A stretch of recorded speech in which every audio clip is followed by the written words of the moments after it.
O ideal é que a acessibilidade ela seja pensada na perspectiva transversal, ou seja, não é pensar uma exposição de artes visuais, um espetáculo de teatro, de música, de dança e depois pensar a acessibilidade como um anexo, como um recurso que chega no final.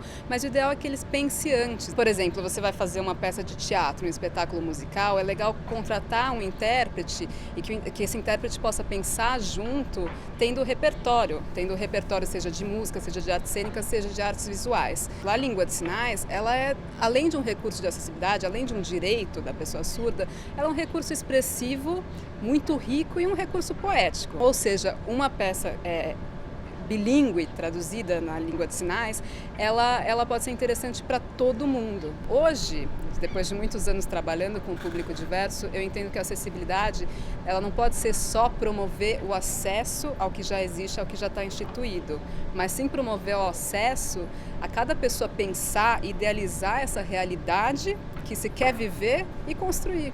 Eu acho que uma das principais barreiras hoje é um medo que as pessoas têm por conta da falta de informação.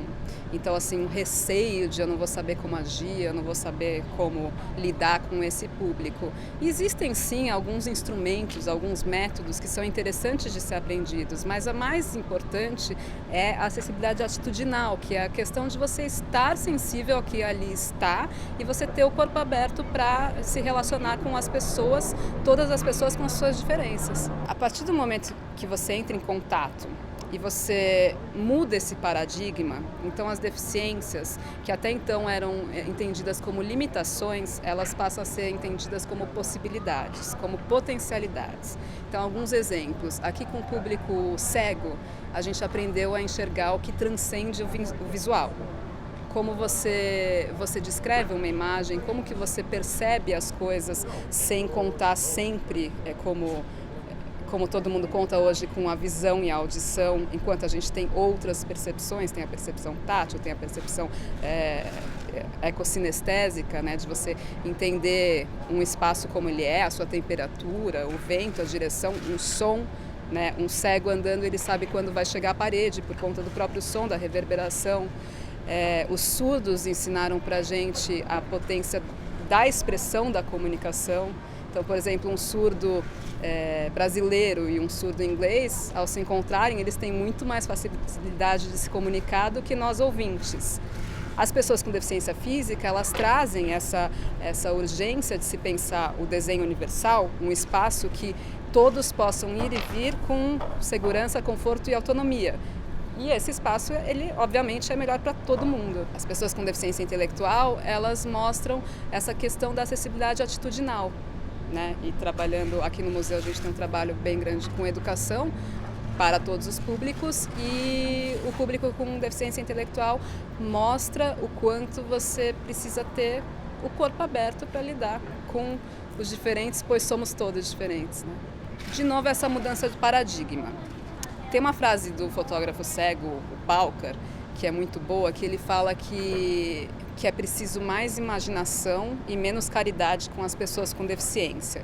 Que os museus, os espaços culturais, eles podem sofrer da falta de imaginação, que é uma deficiência muito maior do que as pessoas que têm deficiência. De novo, essa mudança de paradigma. Se você pensa que o espaço pode ser um espaço deficiente, um espaço cultural, se ele não estiver pronto para receber todas as pessoas e proporcionar que essas pessoas tenham autonomia, ou seja, a deficiência ela não está na pessoa, ela está no espaço que não está preparado. Se o espaço é um espaço que pensa a acessibilidade transversal em todos os aspectos, a pessoa deixa de estar nesse modelo médico da pessoa que tem uma falta, que está prejudicada, ela tem a equiparação de oportunidades de todos, então fica todo mundo no mesmo patamar de equidade. Tudo que a gente está vivendo agora, porque ninguém sente que tem uma cidade que pertence, né? Toda a questão da ocupação do espaço público, vamos transformar tudo isso, é porque os espaços sempre foram pensados de forma deficiente, né? Aqui no MAN, no Museu de Arte Moderna de São Paulo, a gente pensa acessibilidade não só a acessibilidade arquitetônica, mas também a acessibilidade da programação. Então, toda a programação que vai ser em língua de sinais, que vai ter recursos sensoriais, que vai contar com audiodescrição e mais do que isso, né, vai contar com uma criatividade que interesse a todos. E também uma acessibilidade à equipe profissional. Isso é muito importante, né? Existe um lema do movimento das pessoas com deficiência que é nada sobre nós sem nós. Ou seja, se você integra pessoas com deficiência na equipe, a programação, os equipamentos, as ações que cada espaço cultural vai desenvolver vão ser muito mais ricas e muito mais genuínas para cada público, né? Eu acho que cabe aos espaços culturais pensar mais na questão da formação das pessoas como sujeitos ativos, protagonistas e sujeitos criativos.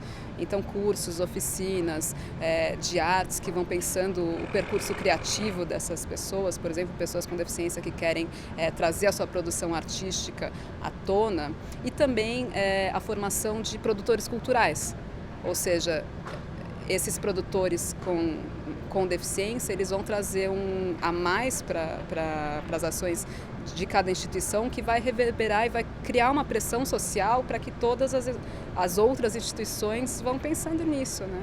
É fundamental entender que somos todos diferentes. Então existem sim recursos que você pode contar, daí existem várias instituições que elas podem ser acessadas, que trabalham com a reabilitação das pessoas cegas, escolas de língua de sinais para surdos, escolas inclusivas e escolas especiais que podem ajudar nesse entendimento de cada universo. Mas sempre entender que assim, uma pessoa cega, por exemplo, é que nem uma pessoa que enxerga. Existe cada pessoa, então não existe a conduta de o cego fará isso, o cego pensa assim. Ou seja, você tem que se preparar, ou seja, você pode se instrumentalizar, conhecer, por exemplo, saber como guiar uma pessoa cega, aprender a língua de sinais, projetar o seu espaço de uma forma arquitetonicamente acessível, mas mais do que isso, você tem que entender que pessoas são pessoas, tendo deficiência ou não, e cada uma tem os seus gostos, os seus desejos e as suas condutas. Então, você estar sempre preparado para se despreparar a todo momento.